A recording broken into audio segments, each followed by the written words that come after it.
Hello, brothers and sisters and Heartdwellers family. After finishing the engagement ceremony, I found myself feeling very dry in prayer, confused, sick of the world, longing for Jesus. I realized I hadn't been faithful at all to his instructions he gave me this month, the projects I was to finish, and to his known will.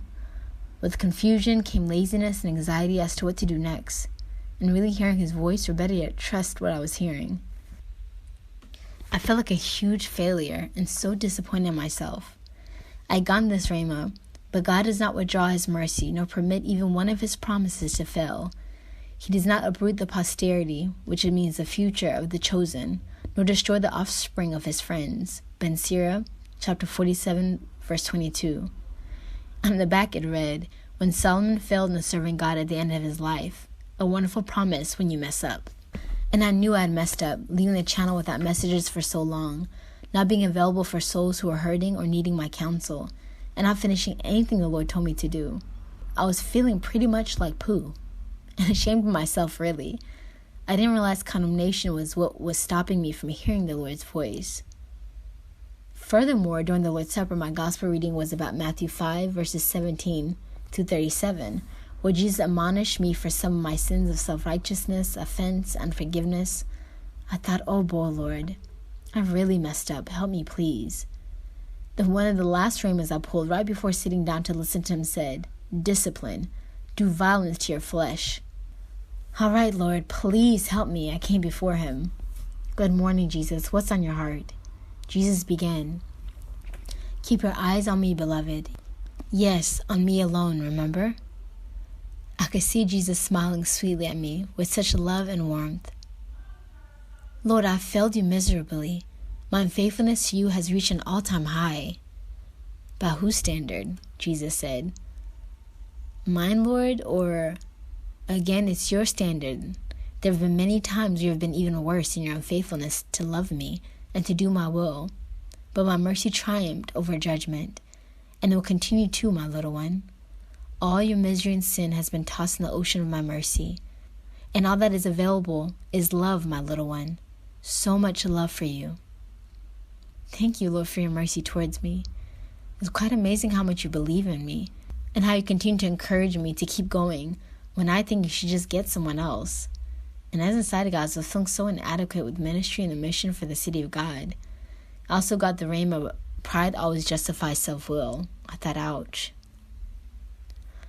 Your weakness makes you just perfect for the job, my little one. You have nothing to fear. But I do want to warn you of pride that was ever rising within you. You see, when you're consumed with confusion, distraction, disorientation because you have not connected with me or hearing me clearly, it leaves the door wide open for pride and presumption. I am your spouse, your ever closest friend, and I desire for us to discuss everything. I've given you counsel already on many things, but because of your unbelief, you continue to doubt and question, which leaves the door open for the demons to further sift you, my little one. Believe, believe, believe, period. That is just it. Obey and believe. Oh Lord, I believe, but help my unbelief. There are many assignments of division against all of you, but continue to walk in brotherly love, communicating with one another, forgiving any offenses quickly and easily, and the enemy will not get a foothold. I need you to be more disciplined with your schedule, with your time and the graces that I've given you. There's much to do with the time I've given you, so much that can get done. If you are diligent and disciplined, my beloved little one, now is not the time to get lax or get comfortable, beloved. It's the time to move forward with all that I've asked you to do and really connect back with your flock. They need your guidance and motherly affection. Yes, Lord. Do you have a word for the flock? Jesus responded, I want to talk to my brides about failures. Failures are most necessary to your journey of holiness with me. Every one I use for work in my kingdom failed one way or the other. You live in a generation that despises failure, looks down upon failure, and scorns it. This has caused many to run after perfection, judge themselves according to human standard, pursue achievements, rewards, and accolades, rather than embracing their misery and nothingness. That is what my grace is drawn to. For in your weakness, my grace becomes sufficient. Why do I have so many of my brides scared to fail? And even after failure, you run from me in shame and disappointment, sometimes in disgust at yourselves. My beloved ones, embrace your failures and thank me for it. It shows all that the more your great reliance on me. No one can overcome or champion anything without my grace and help. Some souls are given an innate ability, a gift at birth in certain areas that mold their character and who they have been created to be. But in that, still, it is all a gift. It comes from above, from my Father, so still not them at all, but rather the divine in them working to do His will and good pleasure. In your failures, you come to know that I'm enough, and you cry out to me for help, and I come running. You have failed miserably, beloved, with all that I instructed you to do and ask of you. But today is a new day, and you can make up for that by corresponding with new graces and mercies given to you each morning. That goes for you as well, my brides. Many of you are sitting on your hands with feet tied, unable to move forward because you're focusing on your failures rather than on my grace. Arise, get up because your Master is calling.